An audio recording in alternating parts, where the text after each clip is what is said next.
จงตั้งใจฟังให้เพียงพอฟังด้วยหัวใจจดจ่ออย่าท้อและถอยเลยคืนไหนถ้ามีเวลาว่างจดหมายมาบ้างอย่าทำเงียบเฉยหรือโทรศัพท์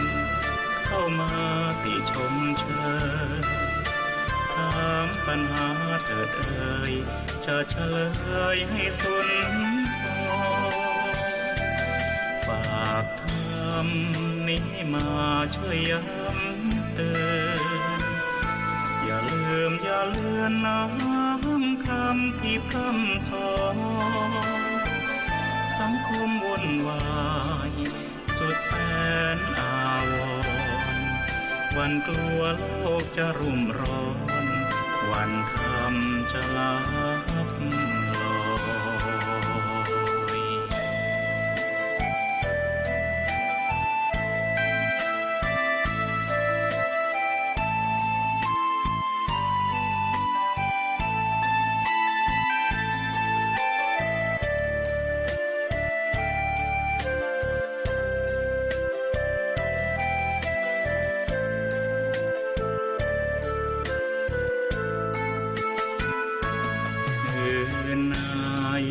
ถ้ามีเวลาว่างจดหมายมาบ้างอย่าทำเงียบเฉยหรือโทรศัพท์เข้ามาติชมเชยถามปัญหาเถิดเอ่ยจะเฉลยให้สุนทรฝากธรรมนี้มาช่วยย้ำเตือนอย่าลืมอย่าเลือนน้ำคำที่พร่ำสอนสังคมวุ่นวายสุดแสนอาวรณ์วันกลัวโลกจะรุ่มร้อนวันธรรมจะลับลอย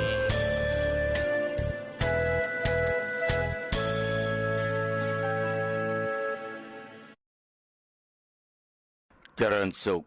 สาธุชนญาติโยมท่านผู้ฟังทั้งหลายทุกท่านทุกคนวันนี้รายการธรรมะ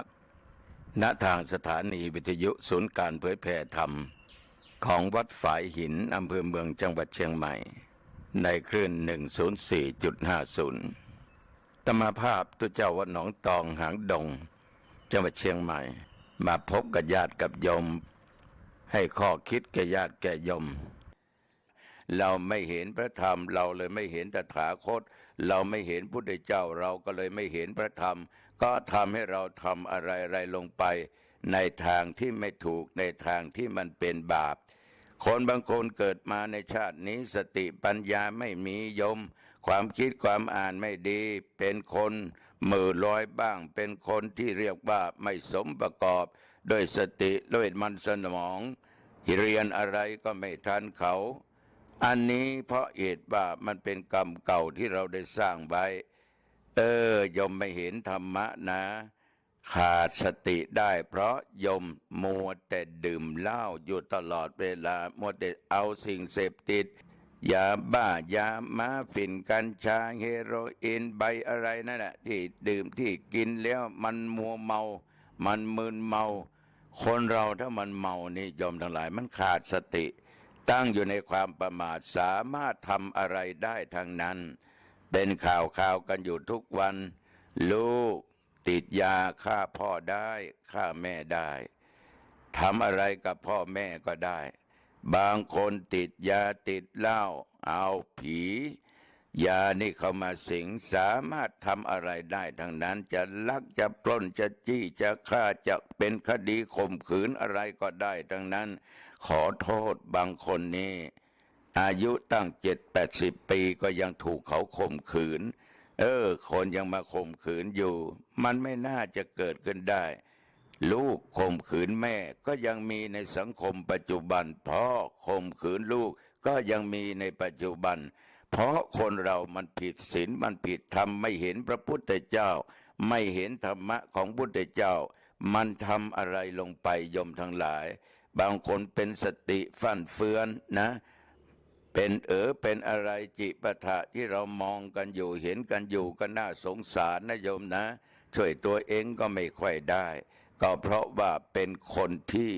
ไม่มีศีลไม่มีธรรมการสำคัญดื่มเหล้าดื่มยาเมาเหล้าเมายาขาดสติเลินเล่อทำนั้นทำนี้ปจิปะทะเกิดมาในชาตินี้จึงเป็นอย่างนี้ฉะนั้นศรัทธาสาธุชนทั้งหลายธรรมะของพระพุทธเจ้านี้ก็คือตัวแทนของพระองค์ผู้ใดเห็นธรรมผู้นั้นได้ชื่อว่าเห็นตถาคตถ้าโยมเห็นพระธรรมคือข้อปฏิบัติในทางด้านจิตใจ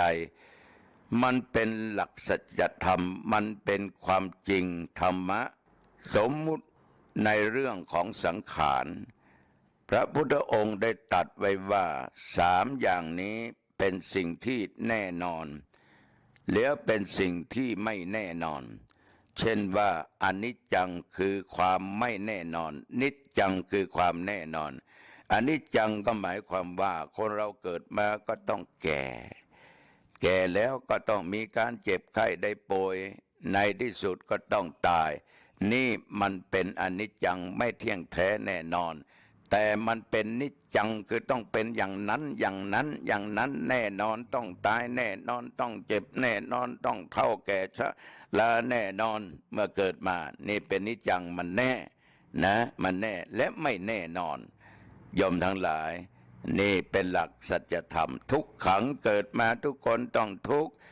ตั้งแต่วันเริ่มแรกมาปฏิสนธิอยู่ในครรภ์ของแม่เกิดมาก็เป็นทุกข์เป็นเด็กก็ช่วยตัวเองไม่ได้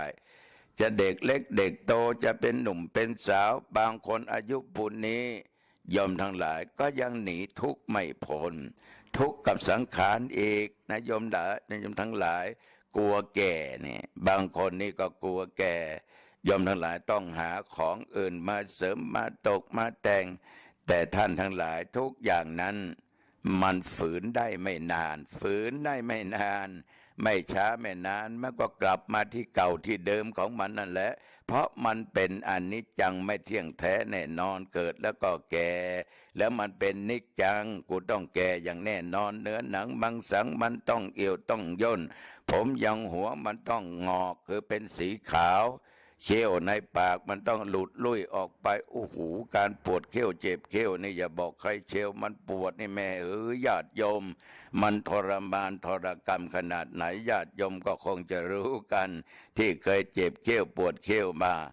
นอกนั้นโยมทั้งหลายตาก็ลิบลีไม่ค่อยเห็นดีแล้วนะหูก็อย่างว่าได้ยินบ้างไม่ได้ยินบ้างมันก็เป็นไปตามสภาวะสังขารถ้าเรามองถึงธรรมะว่ามันเป็นอนิจจังและเป็นของที่ไม่แน่นอนและเป็นนิจจังแล้วมันเกิดขึ้นอย่างนี้แน่นอนเราก็จะได้ตั้งอยู่ในสิ่งที่ดีๆไม่ตั้งอยู่ในความประมาทฉะนั้นศรัทธาธรรมะนั้นเป็นของจริงเป็นอมตะอนัตตาไม่ใช่ตัวไม่ใช่ตนทุกสิ่งทุกอย่างไม่ใช่ตัวเราไม่ใช่ตัวเขาเป็นเพียงแต่สมมุติเป็นอย่างนั้นเป็นอย่างนี้เป็นพระครูอาทรวิสุทธิคุณหรือเป็นหลวงพ่อครูบาบุญตันปริสุทธโธเป็นโยมชื่อนั้นจินโยมชื่อนี้เป็นผู้หญิงเป็นผู้ชายโยมทั้งหลายเป็นสัตว์มนุษย์เป็นสัตว์เดรัจฉานก็เป็นเพียงแต่สมมุติแม้แต่วัตถุสิ่งของต่างๆทั้งเคลื่อนที่ได้เคลื่อนที่ไม่ได้ทั้งที่มีวิญญาณไม่มีวิญญาณก็เป็นเพียงแต่สมมุติเพราะเหตุไรญาติโยมเพราะทุกอย่างมันเป็นอนัตตาไม่ใช่ตัวไม่ใช่ตนมันไม่จีรังยั่งยืนมันอยู่คงสภาพเก่าเดิมไม่ได้ไม่ช้าไม่นานก็ผุพังไป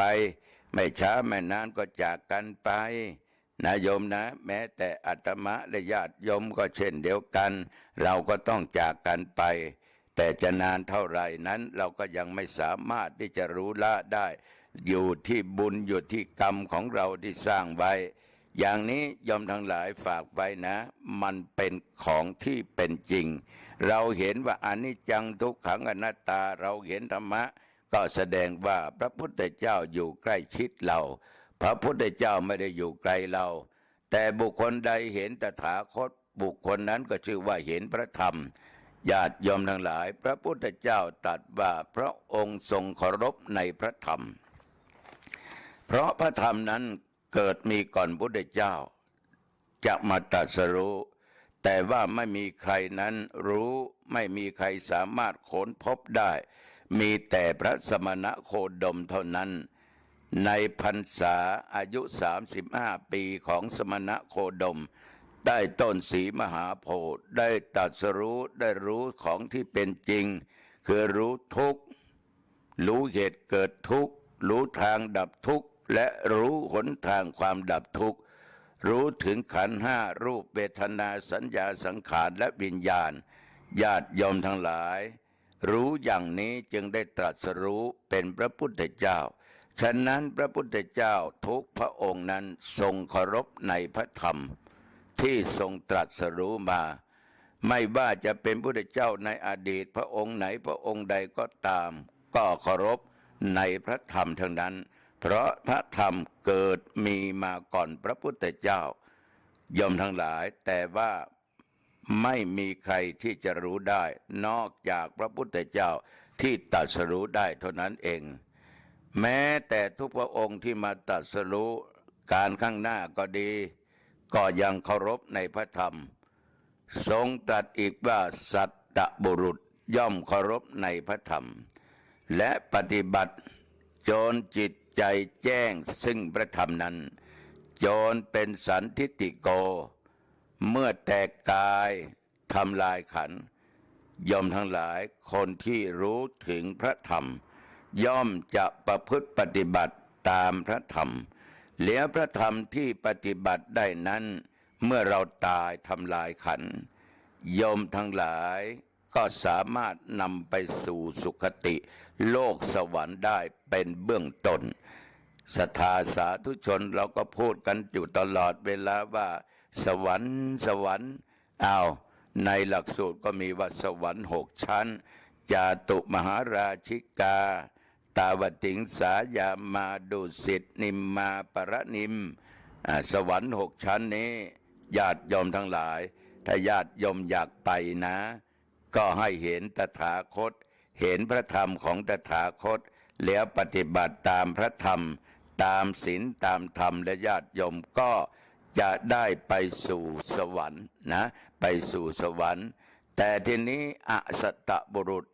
ย่อมไม่เคารพในพระธรรมโยมทั้งหลายมันตรงกันข้ามกับสัตตบุรุษท่านผู้รู้ทั้งหลายผู้ไม่รู้เนี่ยเป็นอสัตตะย่อมไม่เคารพในพระธรรมไม่ปฏิบัติซึ่งธรรมนั้นเมื่อแตกกายทำลายขันธ์หรือตายจากโลกนี้ไปสู่โลกหน้าโอ้โหญาติโยมก็ได้ไปสู่ทุกขติโน้นไปเกิดนรกเป็นต้นเหล่านี้เป็นต้นระวังนะญาติโยมนะระวังมีชีวิตอยู่อย่าได้ตั้งตัวตั้งตนอยู่ในความประมาทเพราะที่สุดชีวิตของสัตว์โลกที่มาจุติในโลกนี้ก็ยุติลงที่พระธรรมคือคำสอนของพระพุทธเจ้าก็เรียกว่าถ้าเราประพฤติปฏิบัติตามพระธรรมในทางที่ดีเราก็ไปสู่ในทางที่ดีถ้าเราประพฤติปฏิบัติในเรื่องของอยุติธรรมในทางที่ไม่ดีไม่ชอบมาพากลผิดศีลผิดธรรมทำบาปทำกรรมที่ไม่ดีโอ้โหญาติโยมทั้งหลายตายไปก็ไปสู่ทางทุกขติธรรมดาของสัตว์โลกทั้งหลายทั้งปวงนี้ที่เกิดมาในโลกนี้ย่อมเป็นไปตามธรรมในการที่ตัวเองได้ประพฤติปฏิบัติมานั่นเองฉะนั้นศรัทธาสาธุชนทั้งหลายขอให้ญาติโยมศรัทธาทุกท่านทุกคนนั้นจงเห็นพระธรรมคำสอนของพระพุทธเจ้าที่ท่านสอนให้เราละความชั่วทำความดีทำจิตใจให้หมดใสก็คือปราศจากสิ่งที่ทำจิตใจให้สกปรกมัวหมองเศร้าหมองนั่นก็คือตัวกิเลสตัณหาความอยากโลภโกรธหลงโอ้โหสิ่งเหล่านี้ทำจิตใจมัวหมองเศร้าหมอง หรือโยมอาจจะตอบว่าไม่จริงไม่จริงไม่จริงหลวงพ่อไม่จริงหรอกโยมวันนี้มีเงินกี่ตังค์กี่บาทละกี่ร้อยกี่พันกี่หมื่นกี่แสนกี่ล้านอยากจะถามย้อนว่าโยมอยากได้อีกไหมโยมก็ต้องตอบว่าก็อยากได้สิหลวงพ่อตังค์ใครไม่อยากได้แล้วเอาก็โยมมีเป็นล้านเนี่ยทำไมอยากได้อีกโอ้มันไม่พอแล้วหลวงพ่อจ่ายอยู่ทุกวันใช้อยู่ทุกวันเดี๋ยวก็ไปทำบุญเดี๋ยวก็ไปสร้างโน่นสร้างนี้ซื้อนั่นซื้อนี่มันไม่พอแล้วหลวงพ่อเอาอยากได้เท่าไหร่อยากได้เยอะๆความอยากนี่เป็นสุขหรือเป็นทุกข์อยากจะถามโยมต้องตอบอย่างจริงจังและจริงใจนะอย่างถูกต้องอาตมาว่าโยมเป็นทุกข์เพราะความอยากใช่ไหมแต่ที่นี้มันเกิดขึ้นมาด้วยความขยันขันแข็งในการที่โยมประพฤติปฏิบัติตามหลักธรรมะพุทธองค์สอนให้ขยันเนี่ยเราก็ขยันรู้จักเก็บรู้จักรักษารู้จักจ่ายรู้จักคบเพื่อนดีๆสิ่งไหนควรสิ่งไหนไม่ควรจ่ายโยมก็คิดเอาปฏิบัติเอาเราก็มีความสุขเพราะเราปฏิบัติตามธรรมแต่ถ้าเราโลภอยากความไม่รู้จักพอมันเกิดขึ้นมากขึ้นความสุขมันจะไม่มีมันจะมีแต่ความทุกข์ที่เกิดขึ้นเท่านั้นเองญาติโยมฉะนั้นญาติโยมศรัทธาสาธุชนท่านผู้ฟังทั้งหลายความอยากตัวกิเลสทำให้คนเรานั้นจิตใจมัวหมองเศร้าหมองตกต่ำมีแต่ความทุกข์ไม่มีความสุขเวลาดับจิตเมื่อจิตใจเรามีแต่ความโลภโกรธหลงมีแต่ความอยากตายไปสู่ทุกขติในนรกโยมอย่างแน่นอนที่สุดฉะนั้นญาติโยมเวลานี้โยมนอนฟังนั่งฟังยืนฟังเดินฟังทำการงานฟังทานอะไรฟังก็ตามคุยกับใครแล้วก็หูได้ฟังได้ยินก็ตามโยมทั้งหลายก็ลองไปคิดดูว่าทุกวันนี้โยมเห็นพระพุทธเจ้าไหมโยมก็อาจจะตอบว่าไม่เห็นนะหลวงพ่อพระพุทธเจ้าตายไปแล้ว2,500 กว่าปีมาแล้วจะไปเห็นที่ไหนก็แสดงว่าโยมไม่ได้เห็นพระธรรมคำสอนของพระพุทธเจ้าเมื่อโยมเห็นพระธรรมคำสอนของพระพุทธเจ้าเมื่อไรเห็นว่าทำดีได้ดีทำชั่วได้ชั่วเมื่อนั้นแหละได้ชื่อว่าโยมอยู่ใกล้พระพุทธเจ้าโยมได้เห็นพระพุทธเจ้าแล้วเมื่อไรโยมเห็นพระธรรมคำสอนของพระพุทธเจ้าปฏิบัติตามพระธรรมคำสอนของพระพุทธเจ้าไม่ใช่เพียงแต่ศึกษาอย่างเดียวนะโยมยังไม่เห็นหรอกต้องปฏิบัติตามพระธรรมคำสั่งคำสอนของพระพุทธเจ้าละชั่วทำดีทำจิตใจให้หมดใสสะอาดปราศจากความโลภความโกรธความหลงแสดงว่าโยมก็เห็นพระพุทธเจ้าคือเห็นตถาคตพระพุทธเจ้าท่านตรัสไว้อย่างนี้โยมทั้งหลายทุกสิ่งทุกอย่างเนี่ยที่อยู่ในอนันตจักรวาลย่อมจะยุติลงได้ที่พระธรรมอยู่ที่พระพุทธเจ้าเท่านั้นที่จะไม่มีทั้งตัวหนังสือไม่มีทั้งเสียงเจ้ยเจี้ยวจะไม่มีทั้งเสียงนั้นเสียงนี้เสียงนกเสียงกาคงจะเหลือแต่คำว่าธรรมเท่านั้นและตัวของธรรมนี้โยมทั้งหลายก็เป็นสิ่งที่เลิศเป็นสิ่งที่ประเสริฐเป็นนามธรรมมันก็จบลงได้เพราะจบอยู่ที่การกระทำอยู่ที่การสร้างทำให้เกิดขึ้นในจิตในใจญาติโยมศรัทธาสาธุชนท่านผู้ฟังทุกวันนี้เราฟังธรรมะกันมามากแม้แต่ตามสถานีวิทยุต่างๆที่ตุเจ้าหนองตองตุเจ้าองค์อื่นนำธรรมะไปเทศไปบรรยาย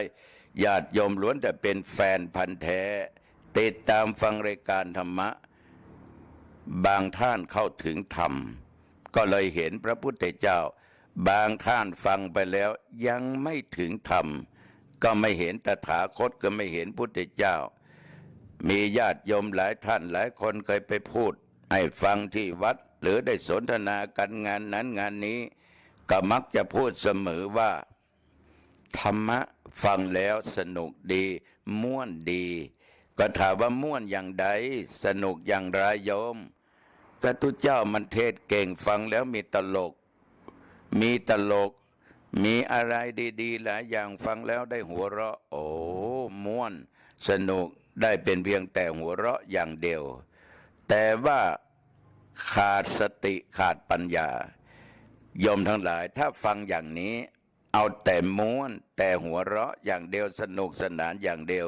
โยมก็ไม่เห็นตถาคตไม่เห็นพระพุทธเจ้าเพราะโยมไม่ได้เห็นพระธรรมแต่ฟังไปญาติโยมทั้งหลายสนุกในตามรสของพระธรรม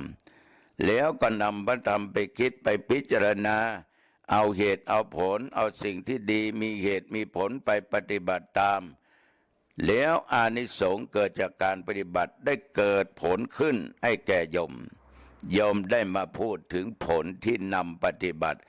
นั่นแสดงว่าโยมได้เห็นพระธรรมก็เลยได้เห็นตถาคต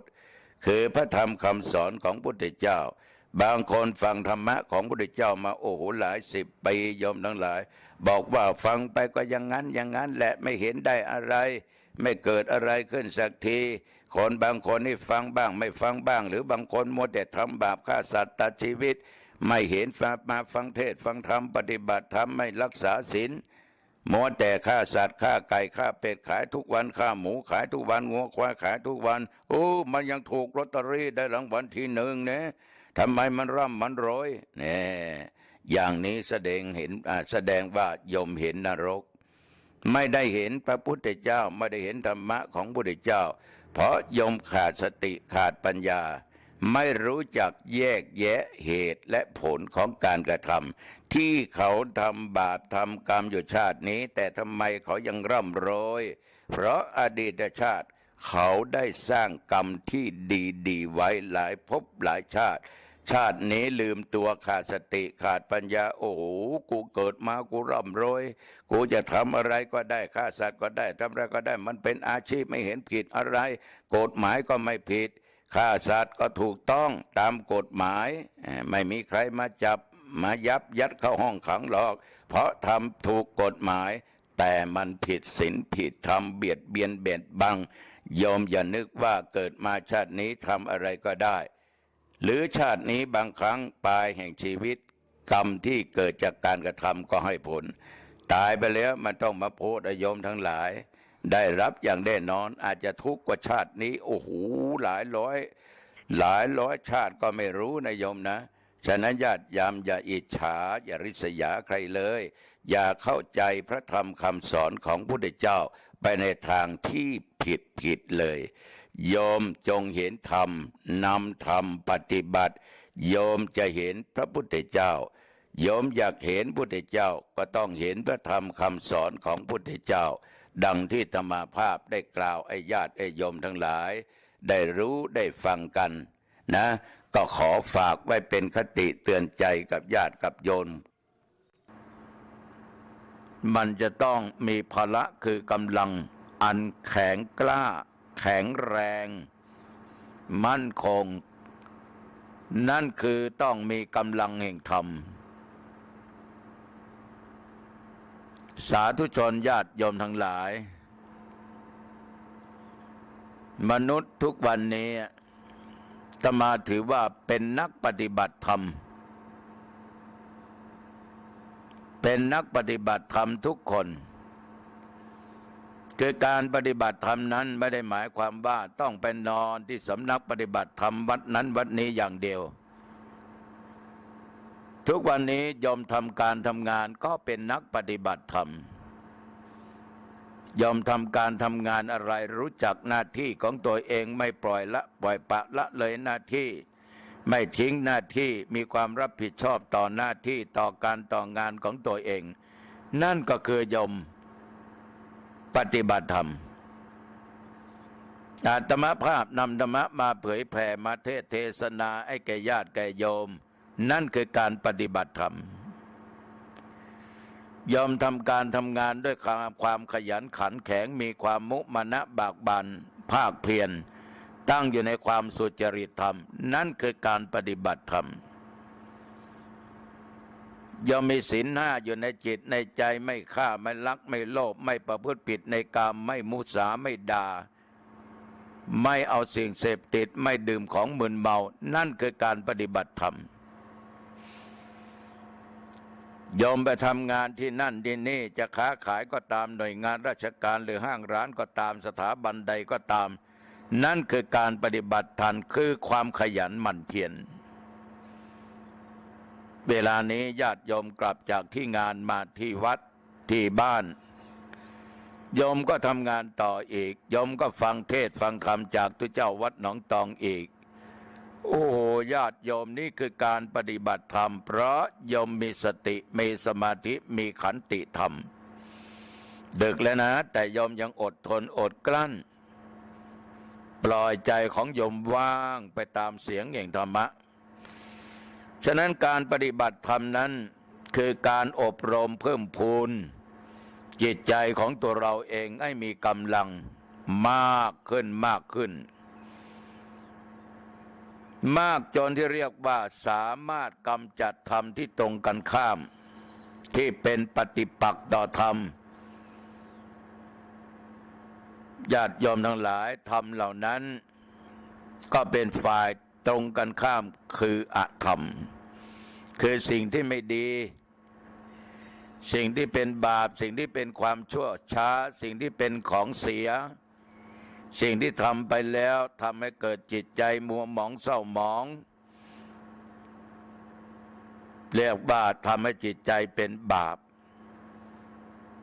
ฉะนั้นคนที่ปฏิบัติตามศีลตามธรรมนั้นสามารถกำจัดธรรมตรงกันข้ามก็คือปฏิปักษ์ธรรมนั่นเองเขาเปรียบเทียบเหมือนนายพลผู้บังคับบัญชากองทัพ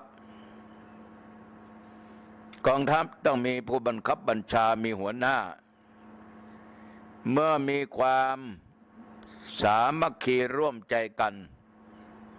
ในกองทัพนั้นก็สามารถป้องกันประเทศของตนเองไว้ได้ไม่ให้ข้าศึกเข้ามารุกรานได้ยอมทั้งหลายเพราะว่ามีนายพลผู้บังคับบัญชาที่ดีที่เข้มแข็งและลูกน้องก็ปฏิบัติตามฉะนั้นแม้แต่กองทัพต้องมีธรรมะแม้แต่อยู่วัดไม่ละธรรมะญาติโยมก็มีธรรมะก็จะมีกำลังมากจนสามารถกำจัดถ้าเป็นนักปฏิบัติก็คือกำจัดตัวกิเลสที่เหมือนกับว่าอริราชศัตรูได้ตัวกิเลสนี่เป็นศัตรูฉกาจฉกันโยมทั้งหลายเช่นว่าตัณหาคือความอยากโอ้โหญาติโยมถ้ามันเกิดขึ้นกับจิตกับใจท่านไหนท่านใดโยมมันไม่เป็นสุขหรอกขนาดโยมฟังตัวเจ้าหนองทองเทศนี่โยมบรรยายธรรมะนี่โยมก็เป็นสุขไม่ได้มีแต่ความอยากจะออกบ้านอยากจะไปโน่นอยากจะไปนี่อยากจะทานนั้นอยากจะทานนี้โยมก็มีความอยากจิปะทะฉะนั้นคนเราต้องมีความอยากนี่โยมทั้งหลายมันก็อยู่เป็นสุขไม่ได้ก็จะมีแต่ความทุกข์เพราะมันเป็นตัวกิเลสความโลภความโกรธและความหลงเกิดขึ้นในจิตในใจของผู้ไหนผู้ใดแล้วมันเป็นข้าศึกที่รุกรานเราอยู่ตลอดเวลาเป็นอริราชศัตรูอยู่ตลอดเวลาถ้าศัตรูมีอยู่ในจิตในใจคือตัวกิเลสโยมทั้งหลายรับรองว่าโยมนอนไม่เป็นสุขนั่งไม่เป็นสุขยืนไม่เป็นสุขเดินไม่เป็นสุขทำงานก็ไม่เป็นสุขจะกินจะทานอะไรก็ไม่เป็นสุขศรัทธาสาธุชนญาติโยมตัวกิเลสนี้ตัวไม่ดีมันเป็นปฏิปักษ์ฉะนั้นเราต้องกำจัดในสิ่งที่มันตรงกันข้ามถ้าเราไม่กำจัดโยมทั้งหลายมันก็จะเพิ่มกำลังในฝ่ายที่เสียมากขึ้นมากขึ้นฉะนั้นพี่น้องพุทธศาสนิกชนที่เป็นชาวพุทธต้องมีกำลังที่สำคัญกำลังคือพละหรือกำลังมันเกิดมีกับญาติโยมท่านไหนท่านใด โยมทั้งหลายเราก็สามารถต่อสู้จากกิเลสในหนังสือมีเรื่องของพละห้าก็เหมือนกับอินทรีย์ทั้งห้ามีศรัทธาพละความเชื่อมั่นเลื่อมใสที่มีกำลังเหมือนกับทุกวันนี้ญาติโยมทั้งหลายเรามีความเชื่อว่าพระพุทธเจ้านั้นมีจริงและพระพุทธเจ้าตรัสรู้ธรรมที่เป็นจริงบาปมีจริงบุญมีจริงชาตินี้ชาติหน้ามีจริงนรกมีจริงสวรรค์มีจริงนิพพานมีจริงนั้นคือศรัทธาที่มีกำลังมีความเชื่อในสิ่งที่เป็นจริงหรือเชื่อพระคุณของพระพุทธเจ้าว่าพระพุทธเจ้ามีพระคุณมากการจะเป็นพุทธเจ้าได้นั้นต้องฝ่าฟันอุปสรรคต้องบำเพ็ญบารมีมาหลายภพหลายชาติสาธุชนญาติโยมคนที่มีศรัทธาอย่างจริงจังนั้นจะมีความเชื่อในสิ่งที่เป็นจริงถ้าขาดศรัทธาพละและโยมทั้งหลายไม่มีความเชื่อเหล่านี้เราไม่สามารถที่จะปฏิบัติตามธรรมได้คือมันจะเกียจคร้านมันจะหลงละเลงมันจะโอ้อวดมันจะเอาความคิดตัวเองเป็นใหญ่เป็นมิจฉาทิฏฐิมันจะมีความเห็นผิดอยู่ตลอดเวลามันจะไม่เชื่อพระธรรมคำสอนของพระพุทธเจ้ามันจะบอกว่าพระธรรมคำสอนนั้นไม่มีพระพุทธเจ้าตายตั้งนานไม่เห็นพระพุทธเจ้าตัวจริงไม่เห็นธรรมที่พระพุทธองค์ทรงเทศนามาสั่งมาสอนบาปก็ไม่มีบุญก็ไม่มีอะไรก็ไม่มีทำดีจะได้ดีมีที่ไหนทำชั่วได้ดีมีถมไปก็เรียกว่าธรรมะที่มันเป็นปฏิปักษ์ธรรมนั้นมันกำลังเกิดขึ้นมาทำลายศรัทธาของญาติของโยมฉะนั้นคนที่มีศรัทธานี่มีความเชื่อมั่นในโยมทั้งหลายทำอะไรก็บรรลุผลสำเร็จได้ยกตัวอย่างโยมทำการทำงานทุกวันเนี่ยโยมอยู่ในตำแหน่งหน้าที่อะไรทำงานอะไรจะเป็นพ่อค้าแม่ขายจะทำงานเป็นข้าราชการก็ดีเป็นลูกจ้างก็ตามอาตมากล้าพูดได้ว่าโยมมีธรรมะโยมปฏิบัติธรรมะโยมมีความอดทนอดกลั้นโยมมีขันติธรรมโยมมีอุทานสัมปทาถึงพร้อมด้วยความหมั่นความขยันมันขยันในทางที่ดีในทางที่ถูกไม่ผิดศีลธรรมไม่ผิดกฎหมายบ้านเมืองความหมั่นความขยันนั้นโยมทั้งหลายนำชีวิตให้ประสบผลสำเร็จนำชีวิตให้ประสบผลสำเร็จได้เพราะเราเชื่อว่าความหมั่นความขยันนั้นทำให้เราได้สิ่งที่เราปรารถนาได้สิ่งที่เราต้องการได้แต่ว่าต้องปลูกศรัทธาจึงจะสามารถทำอะไรบรรลุตามเป้าหมายได้ถ้าขาดกำลังของศรัทธาเสียแล้วมันไม่สามารถจะทำอะไรได้เหมือนกับญาติกับโยมที่นั่งฟังธรรมาภาพบรรยายธรรมะแสดงว่าโยมมีศรัทธาคือความเชื่อเป็นพลังอันสูงส่งวันอาการทุกวันอาการตั้งแต่4 ทุ่มเป็นต้นไปตุ๊เจ้าหนองตองออกรายการธรรมะก็นอนโยมได้ฟังก็เกิดศรัทธาเกิดความเลื่อมใสในพระธรรมคำสอนของพระพุทธเจ้าที่ตุ๊เจ้าวัดหนองตองนำมาบรรยายให้ฟังถ้าไม่มีศรัทธาโยมไม่นั่งฟังหรอกนอนหลับดีกว่าโกดึกแล้วไปฟังธรรมะไม่ได้อะไรเลยไม่เห็นมีอะไรเกิดขึ้นโยมทั้งหลายศรัทธากำลังนี้สามารถกำจัดความเกียจคร้านได้สิ่งที่เป็นปฏิปักษ์ต่อธรรมะได้โยมทั้งหลายอันนี้ก็ฝากกับญาติกับโยมก็แล้วกันนะ ศรัทธานี่ตัวสำคัญโยมทั้งหลายบางครั้งก็ศรัทธาที่ไม่มีเหตุไม่มีผลก็ใช้ไม่ได้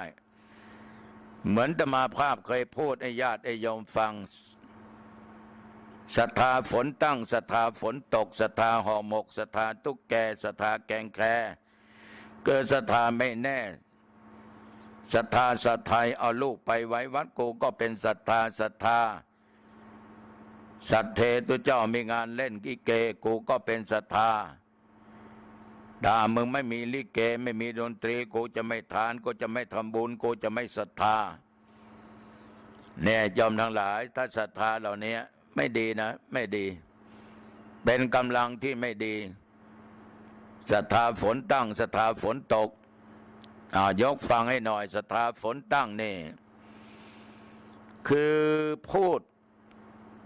บางคนบอกว่าจะไปทำบุญที่นั่นที่นี่จะไปทำบุญที่วัดนั้นวัดนี้ถ้าถูกลอตเตอรี่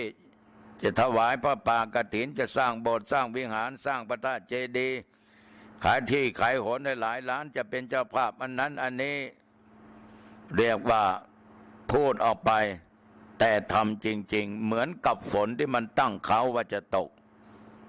มันก็ตกจริงๆยอมทั้งหลายจำพวกนี้เป็นศรัทธาที่แน่วแน่แน่นอนศรัทธาฝนตั้งศรัทธาฝนตกญาติโยมทั้งหลายบางท่านบางคนตั้งเขาเหมือนเมฆเหมือนฟ้าเหมือนฝนตั้งเขาว่าจะตกแต่ทีนี้พูดอะไรลงไปก็ไม่ทำตามสิ่งเหล่านั้นอ้างโน่นอ้างนี่จะไปทำบุญที่วัดจะไหว้พระสวดมนต์จะเจริญเมตตาภาวนาที่จริงแล้วไม่เอาสักอย่างดันไปตกที่อื่นก็ยังมีนะจะตกหนองตองแต่ดันไม่ตกหนองตองดันไปตกที่อื่นศรัทธาห่อหมกนี่คือศรัทธาที่ชอบเยินยอปอปั้นถ้าไม่ใส่ลูกยอนั้นจะไม่ทำบุญสุนทานจะไม่เข้าวัดห่อหมกห่อนึ่งนี่ยอมทั้งหลายดูต้องใส่ใบยอคือใบตาเสือใส่เข้าไปห่อหมกนี่ถ้าไม่ใส่ใบยอนั่นยอมทั้งหลายกลิ่นมันจะไม่หอมและใบยอนี้คนบางคนก็ชอบทานนะโยมนะลูกของใบยอนี่ทุกคนก็ชอบทานเป็นยาแก้นั้นแก้นี้ได้ศรัทธาจำพวกนี้ยอมทั้งหลายมันต้องเยินยอยกยอเหมือนกับว่ามีงานอะไรถ้าโฆษกเขาประกาศว่าพ่อคนนั้นบริจาค100 บาทแม่คนนี้บริจาค150 บาทคนนั้น50 บาทคนนี้200 บาทได้ยินประกาศอย่างนี้เกิดศรัทธาขึ้นโอ้ยกูยังไม่ได้ร่วมทำบุญเลยไปทำบุญตัวเจ้าโจทย์นะประกาศให้ด้วยจะอยู่ทางบ้านฟังถ้าลืมประกาศไปก็เอาแล้วไม่ค่อยชอบแล้วเพราะลืมฉะนั้นศรัทธานั้นที่แท้ที่จริงนั้นโยมทั้งหลายอย่าได้เป็นศรัทธาห่อหมกอย่าได้เป็นศรัทธาตุ๊กแกนี่เท้าหรือตีนมันจับที่ไหนนั้นโยมมันออกยากญาติโยมบางคนก็เช่นเดียวกันจะทำบุญแต่ละครั้งอื้อหน้อทำดีหรือไม่ดีทำดีหรือไม่ดีไม่ดีทำดีกว่าไม่ดีเลยไม่ได้ทำมันเหนียวจริงๆมันขี้เหนียวจริงๆฉะนั้นศรัทธานี่ญาติโยมทั้งหลายถ้าเป็นศรัทธาจริงๆจังๆเป็นพละที่เข้มแข็งสามารถทำอะไรได้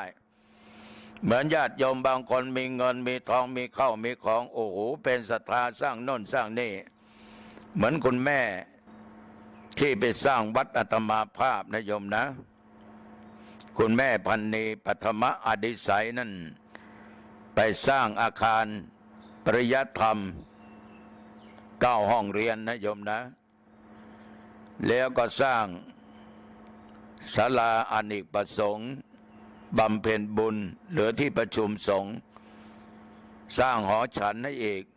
รวมแล้ว7 ล้านบาทเมื่อปี4445แต่เดี๋ยวนี้แม่ก็จากโลกนี้ไปสู่โลกหน้าแม่มีศรัทธาแรงกล้ามากไปบอกอาตมาภาพว่าครูบาแม่มีศรัทธาจะสร้างให้ครูบานะโอ้โหญาติโยมหาช่างหาอะไรมาหมด1 ปีเสร็จเรียบร้อย โยมทั้งหลายหลายแห่งโยมแม่วันนี้ไปสร้างไม่ว่าวัดดอยสะเก็ดในเมืองเชียงใหม่โรงพยาบาลสร้างพระธาตุเจดีย์สร้างวิหารสร้างโบสถ์ขนาดมีตุเจ้าองค์หนึ่งนี่เวลานั้นโยมแม่ป่วยแต่ตุเจ้ามาเยี่ยมญาติดันเข้าห้องผิดแม่ก็ถามว่าท่านอยู่ที่ไหนท่านก็บอกว่าอยู่วัดนั้นอำเภอนั้นจังหวัดนั้นแล้วท่านสร้างอะไรบ้างที่วัดตุเจ้าองค์นี้ก็บอกว่ากำลังจะสร้างพระธาตุเอามีใครรับไหมไม่มีงบประมาณเท่าไหร่3 ล้านแม่บอกว่าแม่เอานะแม่เป็นศรัทธานั่นคือศรัทธาแรงกล้าหลายท่านหลายคนก็เช่นกับโยมแม่พันนีโยมบางคนนี่ทอดผ้าป่าทอดกฐินทำบุญรับนั้นรับนี้เป็นเจ้าภาพสร้างกุฏิวิหารโบสถ์สร้างศาลาการประเรียนสร้างพระธาตุเจดีย์เราสังเกตดูโยมทั้งหลายพวกที่มีศรัทธาแรงกล้าสร้างโน่นสร้างนี่ทำบุญนั้นทำบุญนี้เกิดมาชาติไหนชาติใดก็ร่ำรวยทุกชาติแล้วนะ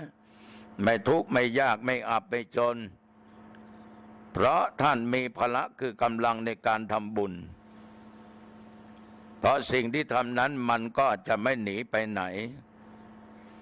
บางคนนี่ญาติโยมไม่มีกำลังของศรัทธา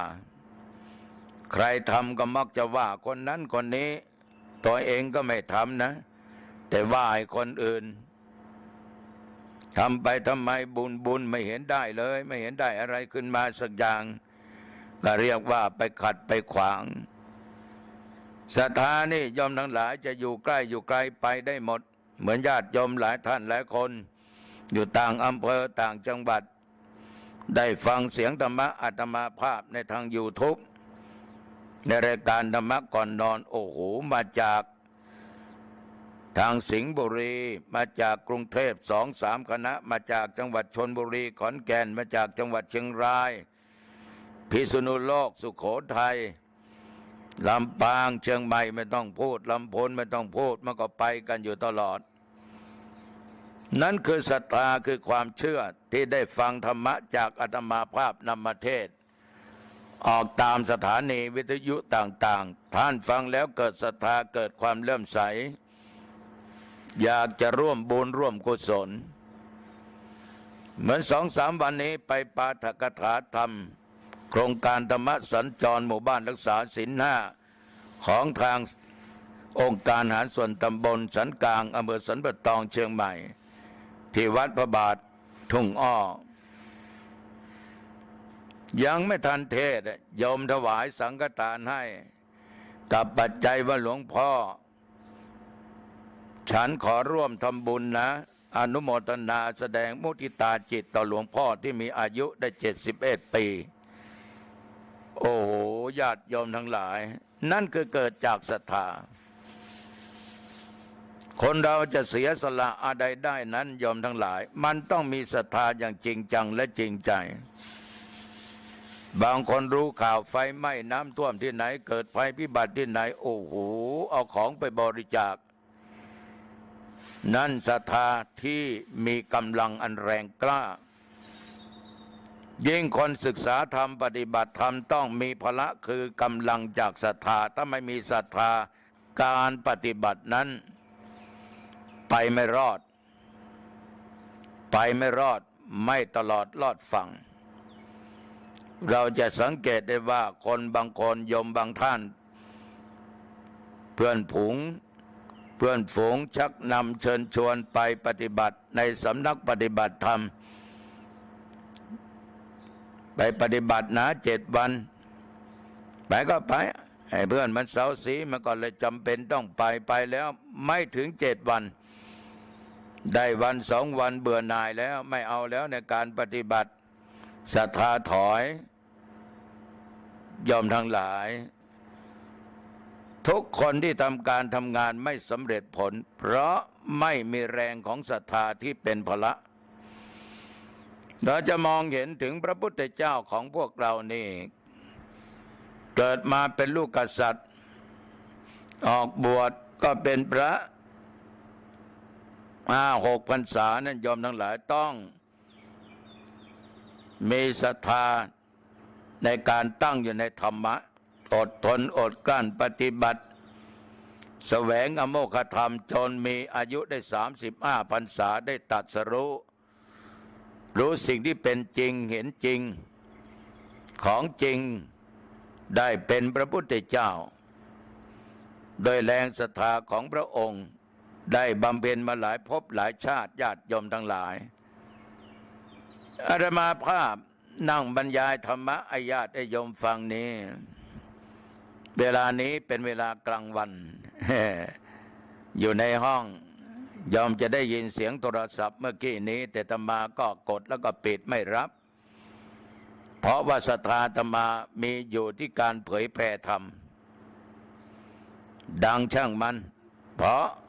มันอยากจะดังก็ให้มันดังไปพอออกไม่ออกญาติโยมทั้งหลายถ้าอาตมาภาพอย่างไรก็ได้เสียงโทรศัพท์ดังหยุดบรรยายธรรมะไปรับสายโทรศัพท์แต่ว่าตัวศรัทธาอันแรงกล้าของอาตมาภาพมีที่การเผยแผ่ธรรมฉะนั้นถ้าทำอะไรขาดศรัทธามันจะไม่สำเร็จมีศรัทธายังไม่พอต้องมีวิริยะภาละมีความเพียรที่มีกำลังอันแรงกล้าบางอย่างโยมทั้งหลายเราทำอะไรก็ตามมักจะไปเจอใส่อุปสรรคถ้าจิตใจไม่เข้มแข็งวิริยะไม่แก่กล้ากำลังไม่เพียงพอมันจะเกิดการท้อการถอยบอกว่าอุ้ยไม่ไหวแล้วไม่ทำแล้วไม่เอาแล้วเหมือนเด็กบางคนเรียนหนังสือไม่จบมัธยมปลายไม่จบมัธยมต้นท้อถอยต่อการศึกษาร่ำเรียนไม่มีวิริยะอุตสาหะใดๆทั้งสิ้นแต่เด็กบางคนโอ้โหขมักเขม้นตั้งอกตั้งใจเรียนมีความมุมานะบามานะบักบั่นภาคเพียรเพื่อนพ้องไปเที่ยวที่โน่นที่นี่ไม่ไปขอชวนไปเที่ยวไม่ไปชวนไปกินไปดื่มไม่ไปบอกว่าการบ้านมีการงานมีต้องอ่านหนังสือใกล้จะสอบมีวิริยะอุตสาหะตั้งอกตั้งใจการศึกษาก็สำเร็จลุล่วงไปการทำงานนอกจากพละศรัทธาต้องมีวิริยะชาวสวนทั้งหลายชาวไร่ชาวนาทั้งหลายยอมสังเกตดูท่านเหล่านี้ประสบผลสำเร็จได้เพราะมีวิริยะอุตสาหะเป็นพละที่กำลังเข้มแข็งมากไม่กลัวต่ออุปสรรคอาตมาเคยพูดเสมอว่าคติประจำชีวิตอาตมาภาพเกิดเป็นคนนั้นต้องสู้ศัตรูคือยาชูกำลังอุปสรรคคือครูอาจารย์ความเกียจคร้านคือหนทางแห่งความหายนะฉะนั้นวิริยะก็เป็นสิ่งที่สำคัญพระพุทธเจ้าได้เป็นพระพุทธเจ้าก็เพราะมีวิริยะเป็นบารมีมีความเพียรเป็นบารมีจะมีศรัทธามีความเพียรขนาดไหนแต่การทำงานทำอะไรก็ตามขาดสติไม่ได้ถ้าขาดสติก็มีโอกาสพลั้งเผลอตั้งในความประมาทงานนั้นก็สำเร็จไม่ได้หรือได้ก็ไม่ค่อยได้ผลดีสติมาปัญญาเกิดสติเตลิดก็จะเกิดปัญหาในนาญาติโยมสติเป็นสิ่งสำคัญต้องมีความนึกความคิดก่อนที่จะทำก่อนที่จะพูดก่อนที่จะคิดแล้วว่าถูกมีสติคุมตลอดทำแล้วก็ไม่เดือดร้อนพูดแล้วก็ไม่เกิดผลเสียหายญาติโยมทั้งหลายสติเป็นสิ่งสำคัญสติสตังให้ระวังให้ดีดูสิโยมคนขับรถไปเหนือใต้ตรงออกชนกันบ่อยครั้งเกิดอุบัติเหตุบ่อยครั้งเพราะอะไรเพราะขาดสติยอมโกรธกันชกต่อยกันฆ่าฟันยิงกันตายเพราะขาดสติญาติโยมบางคนมีปัญหาเกิดขึ้นคิดอะไรไม่ออกแขวนคอดื่มยาพิษตายเพราะขาดสติถ้ามีสติเสียสักหน่อยมันจะไม่ดื่มมันจะไม่แขวนคอมันจะไม่ฆ่าตัวตายสติขาดเมื่อใดโยมทั้งหลายความโกรธเกิดขึ้นทันทีอะไรได้ไม่พึงพอใจก็โกรธ เดี๋ยวก็มีเรื่องอะโยมจะพูดจะจาอะไรก็จะด่าจะว่าไปจิปะทะผิดถูกไม่เข้าใจคนฟังจะเดือดร้อนขนาดไหนไม่เข้าใจเพราะอะไรเพราะมันขาดสติถึงจะมีศรัทธาขนาดไหนมีวิริยะความเพียรขนาดไหนถ้าขาดสติเสียอย่างการงานนั้นโยมทั้งหลายอาจจะสำเร็จแต่ว่ามันไม่ค่อยดีมีคนไม่ค่อยชอบเพราะไม่ได้ประกอบด้วยสติขาดสติเป็นพละเป็นกำลังเมื่อมีศรัทธามีวิริยะความเพียรมีสติละไม่ได้สมาธิพละคือความตั้งมั่นเป็นกำลังอันเข้มแข็งคือมีจิตใจอันเข้มแข็งยอมทั้งหลายไม่เป็นไปตามกระแสของอารมณ์ไม่หวั่นไหวไปตามอารมณ์ไม่ใช่ว่าเขาชวนไปทางไหนก็ไปเขาชวนให้ทำอะไรก็ทำบางคนญาติโยมศรัทธาสาธุชนทั้งหลายจะไปวัดตั้งใจจะไปฟังพระเทศน์ในวันศีลวันธรรมดันมีเพื่อนฝูงมาชวนว่าเอาไปไหมไปไหนไปบอนไก่วันนี้เขาชนไก่กันนะโอ้โหไก่ตัวนั้นเก่งมากเดิมพันตั้งแสนนะญาติโยมมีศรัทธาในวัดจะไปฟังเทศน์มีวิริยะความเพียรตั้งอกตั้งใจไว้หลายวันว่าจะไปฟังเทศน์มีสติดีแต่ว่าความตั้งใจนั้นหายไปเข้าไปเอาไม่ไปวัดแล้วเหรอไปวันหน้าศีลหน้าค่อยไปดูเขาชนไก่ดีกว่าตีไก่ดีกว่าเอาขันดอกกลับไปบ้านเมียถามผัวถามเอ้าพี่ทำไมไม่ไปวัดวันนี้โอ้ยวันนี้เขาชนไก่สติพังหมดจิตตั้งมั่นจะไปฟังเทศน์จะไปสร้างคุณงามความดีไม่มีแล้วหวั่นไหวไปตามกระแสอารมณ์เขามาพูดเขามาชวนเขามาชักไปทางไหนก็ไปทางนั้นเนยอมทั้งหลายมีแต่ศรัทธามีแต่วิริยะมีแต่สติอย่างเดียวถ้าขาดสมาธิไปไม่รอดเหมือนธรรมาภาพนั่งบรรยายธรรมะให้โยมฟังนี่40-50 นาทีนี่ต้องมีสติต้องมีวิริยะต้องมีศรัทธาแต่ต้องมีสมาธิเพราะธรรมาภาพนั้นยอมทั้งหลายนั่งที่ไหนก็บรรยายธรรมะได้โดยใช้สติใช้ศรัทธาเป็นพื้นฐานวิริยะติดตามมาแล้วตั้งอกตั้งใจนั่งบรรยายนี่โยมทั้งหลายเดี๋ยวคนนั้นมาเดี๋ยวคนนี้มาเดี๋ยวสัตว์ก็ร้องเสียงดังเดี๋ยวโทรศัพท์ก็ดังเดี๋ยวนั้นเดี๋ยวนี้ถ้าอาตมาขาดสติไม่มีความตั้งใจการบันทึกเสียงธรรมะก็ขาดตอนดีไม่ดีก็เสียไปหมดที่นั่งบรรยายที่นั่งพูดธรรมะให้แก่ญาติโยมได้ฟังกันฉะนั้นญาติโยมความตั้งใจแน่วแน่เป็นสิ่งสำคัญเป็นกำลังขุมใหญ่นักปฏิบัติธรรมนักศึกษาธรรมต้องมีจิตใจที่มั่นคงนะเหมือนมหินสีมานะโยมนะเหมือนเสาต้นใหญ่ๆที่เขาฝังลึกๆมันจะไม่โค่นมันจะไม่ล้มเพราะว่ากำลังมันดีมันลึกมันฝังอยู่ในจิตในใจฝังอยู่ใต้ดินถ้าเป็นต้นไม้สมาธิถ้ามีในจิตในใจมันจะไม่หวั่นไหวไปตามกระแสไปตามอารมณ์ที่เป็นธรรมอารมณ์ทั้งดีไม่ดีทั้งที่ชอบและไม่ชอบแต่ว่าทุกอย่าง4 ข้อจะขาดตัวสำคัญไม่ได้คือปัญญาซึ่งแปลว่าความรอบรู้ความอย่างรู้อย่างเห็นเป็นกำลังที่สำคัญคนมีศรัทธาขนาดไหนก็ตามถ้าขาดปัญญาก็ไม่รู้ว่าการรักษาศีลรักษาอย่างไหนอย่างใดการทำบุญตักบาตรทำกันอย่างไรการทำบุญให้ทานทำอย่างไรอย่างไหนจะถูกต้องอย่างไหนจะดีอย่างไหนไม่ดีโยมก็ไม่รู้งูปลาแสดงว่าขาดพละศรัทธาที่เป็นปัญญานั้นซึ่งแปลว่าความรอบรู้มันก็หายไปฉะนั้นศรัทธาสาธุชนญาติโยมทั้งหลาย มนุษย์เราทุกคนต้องมีปัญญาเป็นพละเป็นกำลังที่สำคัญเราจะขาดปัญญาไปไม่ได้ขาดปัญญาไปไม่ได้เราต้องรู้ว่าอันไหนผิดอันไหนถูกอันไหนเป็นบาปอันไหนเป็นบุญเราต้องรู้ญาติโยมทั้งหลายถ้าไม่รู้มันก็จะทำไปเรื่อยๆโดยที่ขาดปัญญาถ้ามันดีก็เหลือไปได้ไม่ดีก็มันก็จะนำความหายนะความเดือดร้อนให้เกิดขึ้นแก่ตัวเองฉะนั้นต้องมีปัญญาแห่งพละ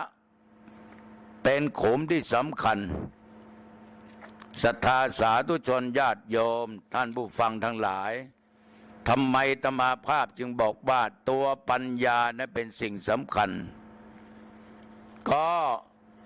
ก็บอกได้ว่าปัญญาคือความรอบรู้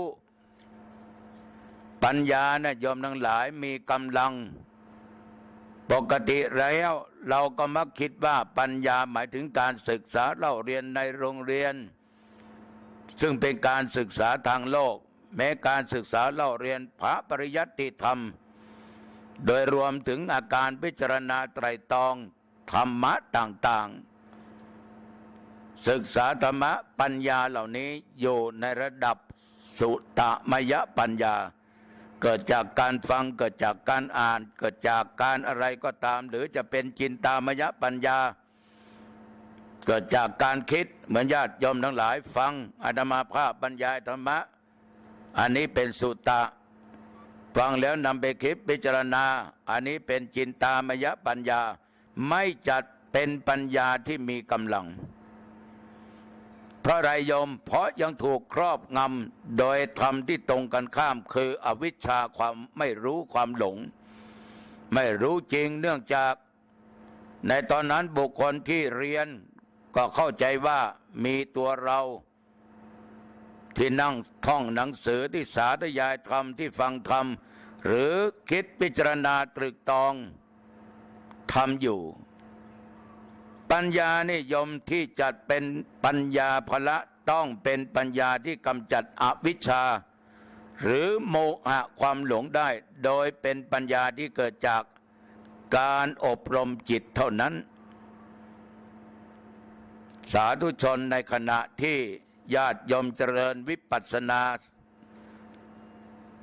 มีสมาธิมากขึ้นเขาย่อมเกิดปัญญาอย่างรู้สภาวธรรมตามความเป็นจริงโดยรับรู้ว่าสภาวะมีลักษณะเป็นอย่างไรฉะนั้นอวิชชาเป็นตัวสำคัญยิ่งคนที่มีปัญญานั้นสามารถกำจัดคำว่าไม่รู้ออกไปได้อันนี้ตุเจ้าก็ขอฝากกับญาติกับโยมศรัทธาสาธุชนท่านผู้ฟังทั้งหลายพละคือกำลังแห่งธรรมะนั้นมันจะต้องอาศัยซึ่งกันและกันจะมีศรัทธามีวิริยะมีสติมีสมาธิอย่างเดียวนั้นสี่อย่างนี้ไม่ได้ถ้าขาดปัญญาก็ไม่ตลอดรอดฝั่งเพราะปัญญานั้นมันเป็นแสงสว่างสามารถจะนำทางผู้ประพฤติปฏิบัติให้บรรลุตามเป้าหมายได้วันนี้ตุเจ้าได้นำเอาเรื่องพละห้ามาพูดให้ญาติให้โยมทั้งหลายได้ฟังกันโดยย่อโดยสังเขปก็ขอฝากไว้ก็แล้วกันนะโยมนะสัพปิติโยวิวัจจันตุสัพพะโลกโกวินัสตุมาเตภวะตวนตรโยสุขีติกายุโกภวะอภิวาตานะสีลิสานิจังวุตาปัจจายิโนจตารโรธรรมาวัฏันติอายุวันโนสุขังพลังเจริญพร